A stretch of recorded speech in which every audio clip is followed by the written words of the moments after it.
Hi, I'm Geraldine Cooper-Smith. Welcome to the Full Potential Project.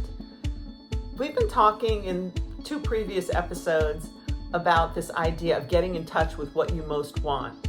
And I'm a firm believer that that should be in the zone of what you do for a living to the extent possible. Even if you don't do it today, if you can start to think about how you could get closer to doing the things that light you up, there's a lot of research to show that you'll be a lot more fulfilled and satisfied in your life. It makes sense. We spend so much of our day working, oftentimes for other people, sometimes, many times doing things we don't want to be doing. And there's this essence of what we're meant to do, what we're gifted in doing, our unique superpower, if you will. And so often we've lost touch with it.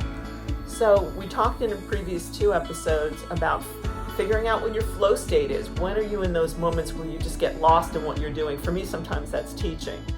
And the other thing we talked about is checking in and doing some assessments of your strengths by talking to people that you know and love and know you, and also doing some of these personality tests. They're not just fluffy. It doesn't have to be like, which Disney princess are you? Like real legitimate personality tests like the V assessment, which I mentioned before.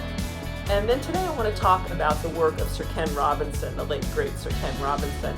If you haven't read his book, The Element, or Finding Your Element, highly, highly recommended, fun reads. And if you haven't seen his TED Talk, what are you waiting for? The guy is adorable.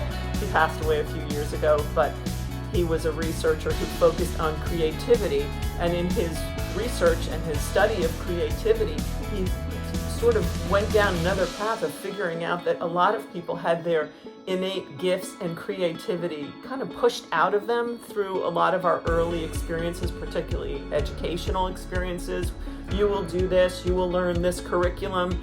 And he was a big advocate of how can we reimagine the education system so we're not beating people's creativity and their uniqueness and their unique gifts out of it. So he has this idea of the element, or your element.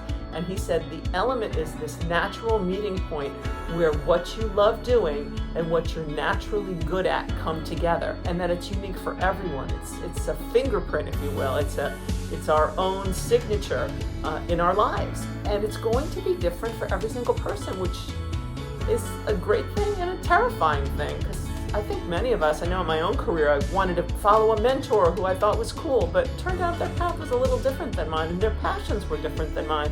Inevitably, when I've tried to do what a mentor did, I started going down paths that I knew at some point weren't exactly for me. They might have been 20% for me or 80% for me, but the truth is, all of us have to do it for ourselves. Mentors and role models can plug in different places, but it's our unique journey.